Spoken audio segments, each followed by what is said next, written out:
Amis jardiniers, bonjour. Donc aujourd'hui nous sommes le 15 juin. Donc le 15 juin, donc milieu de mois, donc c'est une bonne période pour semer. Donc en pleine terre, qu'est-ce qu'on peut semer? Donc j'ai fait ma petite liste, elle est juste en dessous. En place, vous pouvez mettre de la roche, donc des betteraves, chicorée, chou frisé, chou rouge, carottes, courgettes. Donc en pleine terre. Donc vous prenez la graine, vous mettez directement en pleine terre. Courgettes fenouil, bulbeux, les haricots. Les haricots, vous pouvez en semer en pleine terre jusqu'au mois d'août. Bon, la laitue, laitue à couper, maïs doux, moi j'ai mis au jardin. Le mesclun, les navets, les poirées, les pois. Là j'en avais refait une route il n'y a pas longtemps, il y a quoi, il y a même pas une semaine, ça y est, il lève déjà. Pop, pop, pop. Le pourpier, ça il faut aimer, moi il pousse partout. Et les radis, toutes sortes de radis. Semis sous abri, en pépinière. Là, c'est ce que je vais faire. Je vais faire des choux brocolis. Il me reste encore quelques graines de chez Cotipelli. Ensuite, bon, j'ai 2 paquets de graines de chez Bokeh. Ça fera très bien l'affaire. Donc, des choux rouges. Donc, des gros. Et choux-fleurs. Merveille de toute saison. Donc là, par contre, c'est le dernier mois pour les faire. Les deux. Donc je vais en faire dans ma serre, dans des godets, pour piquer une fois qu'ils seront bien pour l'hiver. Comme ça, la première gelée, bim, je les enlève, car la gelée en fait enlève une grosse partie de l'amertume des choux. Donc voilà, donc en pépinière vous pouvez mettre donc, les choux brocolis, choux d'hiver, choux rouges, carottes d'hiver et poireaux d'hiver. Donc voilà, bon après les poireaux, depuis le temps que j'en fais, étant donné que ça passe l'hiver, moi je crois qu'il n'y a même pas de saison pour les poireaux. C'est juste que bah, d'habitude on les sème mars, avril. On les dépique au mois de juillet. Donc on coupe un peu les fans, un peu les racines, et on les repique plus profond pour faire du blanc. Ou alors vous les butez. Et normalement un poireau, bah, ça se bute 3 fois. À planter, bah, il y a encore temps de planter pour ceux qui n'ont pas réussi leur semis avec le temps qu'il fait bien sûr, plus ceux qui ont été inondés. Il y a encore temps d'aller acheter des plants d'aubergines, de basilic, écardons, céleri à côte, concombre, cornichons, courgettes, oignons blancs. Mais ça c'est pareil, à courgettes, cornichons, vous pouvez mettre aussi en pleine terre. C'est pas écrit là, mais ça va rattraper. Oignons blancs, piment, poivrons, poireaux d'automne. Vous voyez, poireaux d'automne à replanter. Ça c'est ceux de l'année dernière. Pour ceux qui auraient commencé tardivement puis qui sont encore petits, vous pouvez encore les dépiquer, à recouper, et ça va le faire. Soucher, je sais même pas c'est quoi. Les tomates et les courges. Comme hier j'ai expliqué sur ma vidéo, on peut tailler les aubergines. Bon moi j'attends que la fleur commence à machin, mais de toute façon j'ai qu'une tige donc ça va. Tailler les concombres, pour ceux qui ont des concombres qui sont bien avancés. Les courges, pour laisser gros max 3 fruits. Les melons, forcément. Surtout nous, dans le nord, si on les laisse partir, de toute façon, vous en laissez 2, max 3. Après, vous coupez. Parce que de toute façon, le melon, quand il part, il fait pas qu'une liane en fait. Il part en 4 lianes. Donc vous prenez la plus grosse et les autres, vous les coupez. Puis bah, les tomates. On enlève les gourmands. S'il y a 2 têtes qui partent, vous en laissez qu'une, vous en coupez une. À moins que vous laissez tout partir, vous laissez les gourmands partir. De toute façon, ça ne changera rien à la production. Pareil, j'ai déjà testé. Ça n'a aucune incidence sur la qualité des tomates. Ça dépendra de votre sol, de l'amendement que vous y mettez, des engrais. Mais moi je mets rien. Le but c'est de laisser faire la nature quoi. J'enlève juste les gourmands sur les tomates et puis je laisse une tête. Bon après c'est parce que nous on a eu l'habitude de les faire monter sur des piquets, des tuteurs quoi, ou des fils. Mais dans la nature un pied de tomate il pousse au sol, hein, c'est un rampant. Ça fait comme les courges. Le problème c'est que si on fait ça, il faut s'attendre à ce que les bestioles ils viennent tout manger.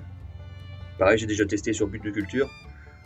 Bon, bizarrement, le plant de tomate, quand vous mettez sur une butte, le plant de tomate, quand il va pousser, il va descendre la butte.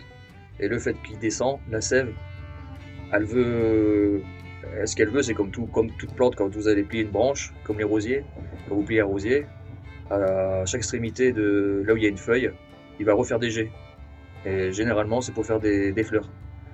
Donc, si vous voulez avoir, pareil, bon, c'est pas le sujet, mais si vous voulez avoir des rosiers bien fleuris, sauf les rosiers tiges, bien sûr, vous courbez toutes les branches. Et vous verrez sur toutes les branches, au niveau floraison, vous n'êtes pas déçus. Donc ouais, les tomates, donc le fait que ça descend en fait, bah, la sève elle veut remonter, enfin, c'est pas qu'elle veut remonter, mais elle va faire de la fructification en hauteur. Et là par contre il va falloir couper tous les gourbants et vous laissez juste les fleurs avec les tomates. Et là vous allez avoir des tomates. Moi si j'ai déjà essayé, ça marche, mais le seul problème c'est que bah, les bestioles ils tout manger. Donc voilà pourquoi on les fait pousser sur tuteur. Donc voilà pour le résumé des semis en place pour le mois de juin. Donc là c'est parti, j'ai fait mes semences de choux et je vous fais voir. A tout de suite. Ah oui aussi, avant de commencer, je vais vous faire voir autre chose. Les salsifis, quand ça fleurit, donc hier je vous ai dit que ça fleurissait mauve. Et une fois que c'est fleuri, ça fait des graines, des gros pompons comme ça. Donc faut vite les ramasser hein, quand ils sont ouverts. Parce que là, comme aujourd'hui il y a du haut, bah, tout serait parti. Donc on peut voir. Je sais pas si la mise au point va se faire. Non, bon après c'est les graines de salsifis qui sont au bout. Donc là j'ai récupéré mon sachet de graines de chez Coco Belli. Voire même plus parce que j'ai déjà récupéré tout ça.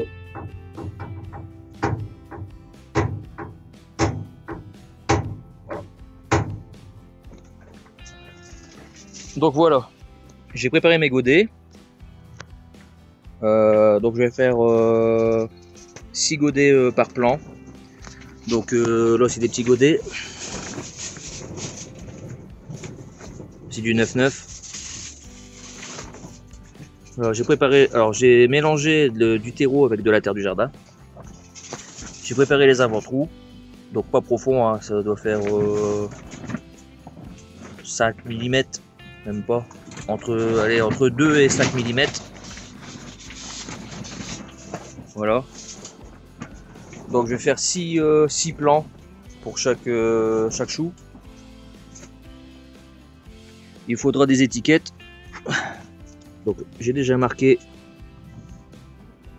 Hop. Donc là ça sera les choux-fleurs.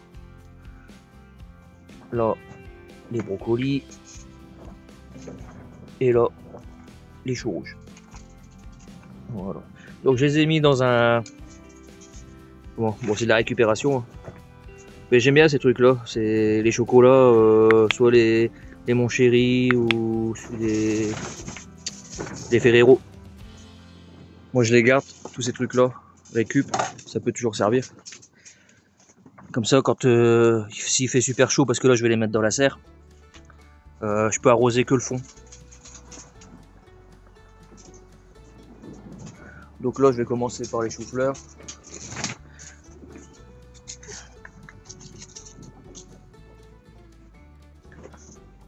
Donc moi ce que je fais c'est que j'en mets 2 voire 3.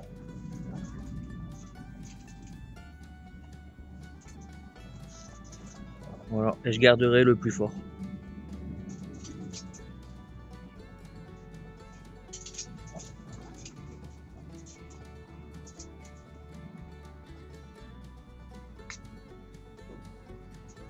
Voilà. Alors, je fais ça pour le reste et puis je vous reprends. Donc voilà, les graines sont mises.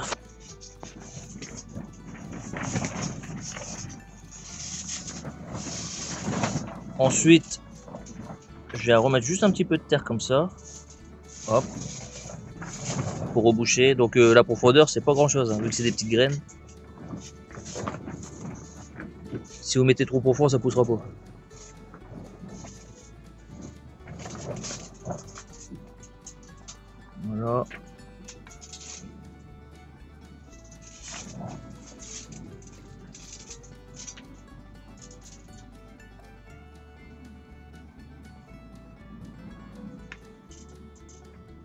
Et voilà.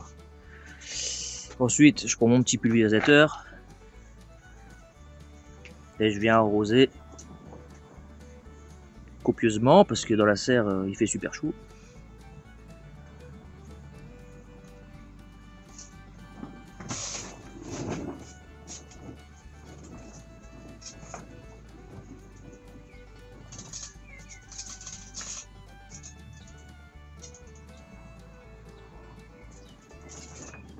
Voilà.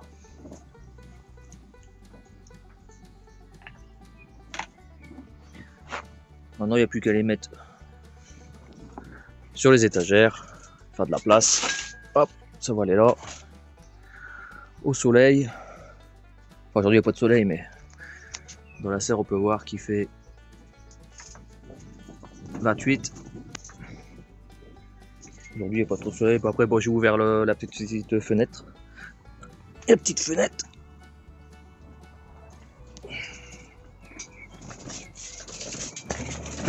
Voilà, et je reviendrai ce soir re-arroser s'il faut pour la nuit.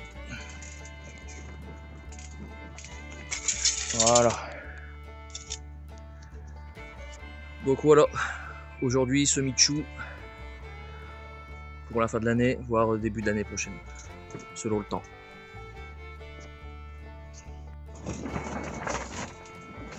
Donc voilà, donc mon semis de chou est terminé. Bon, c'est pas une grosse vidéo sur beaucoup de choses, mais bon, c'était juste pour vous expliquer qu'est-ce qu'on pouvait mettre au mois de juin, et puis faire au mois de juin. Donc voilà, donc ce sera tout pour cette vidéo, et je m'arrange pour faire une autre vidéo sur autre chose. Voilà, merci, bye bye.